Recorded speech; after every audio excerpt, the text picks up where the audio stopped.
Je suis allée au Noka Bakery ce vendredi et du coup je vais vous montrer un petit peu tout ce que j'ai acheté. Avec ma soeur, on a toutes les deux pris une boisson et une pâtisserie. On est arrivé dans la queue tout début d'après-midi. On nous a directement donné ce petit papier dans lequel on a un horoscope de Noël et un petit jeu questionnaire pour savoir quelle boisson Noka on est. Au bout de 15 minutes grand max, on entre dans le pop-up, on commande directement nos boissons. Quand on a récupéré nos boissons, on nous a donné cette petite carte sur laquelle on a la liste de tous les produits avec les prix qui sont disponibles au shop à l'étage du pop-up. D'ailleurs, c'est là-bas qu'on s'est installé, c'était trop beau. Pendant qu'on découvrait les boissons et les pâtisseries, il y a Stell qui a fait une petite apparition. On a pu papoter un petit peu avec elle, prendre une petite photo. Pour le shop, on nous a tout mis dans ce sac qui est extrêmement joli. Rendez-vous compte que la décoration au pop-up, elle était mais juste trop jolie. Tout était parfait. L'endroit était assez petit, mais chaque recoin était bien pensé et surtout décoré avec une ambiance festive de Noël trop chouette. On commence très fort avec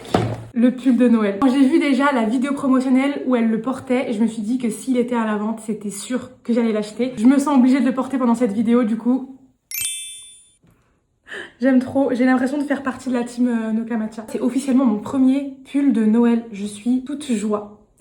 Pour aller avec, évidemment, j'ai pris la paire de chaussettes assorties et le Saint Graal, la pâte à tartiner. Pour la petite histoire, il faut que je vous raconte, la boisson que j'ai prise au pop-up, c'était le Nokacha. J'avoue que j'ai pas vraiment regardé, j'étais tellement excitée de tout goûter que j'ai pris la boisson signature. En fait, j'ai vu Nokacha, je me suis dit, vas-y, c'est la boisson de Noka. Et dans cette boisson, en fait, il y avait un coulis sur le dessus et au fond du gobelet. En goûtant la boisson, tout bêtement, je me suis simplement dit que c'était excellent et que c'était simplement un coulis de matcha qu'ils avaient fait spécialement pour la boisson. Et c'est en rentrant, en fait, que j'ai capté qu'en fait, le coulis qui était dedans, c'était la pâte à tartiner. J'étais super curieuse de savoir le goût que ça pouvait avoir. En fait, j'ai validé avant même de savoir que j'avais goûté la pâte à tartiner.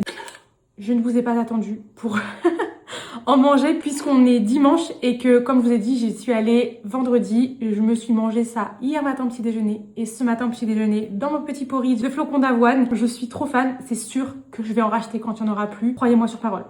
Puisque j'ai dépassé un certain montant avec tous ces petits achats, on m'a offert une petite crème de la marque Filorga. C'est une crème que je connais pas du tout, une marque que j'ai jamais testée. Mais je sais que c'est une crème que Estelle utilise dans ses routines, donc je suis trop impatiente de la tester.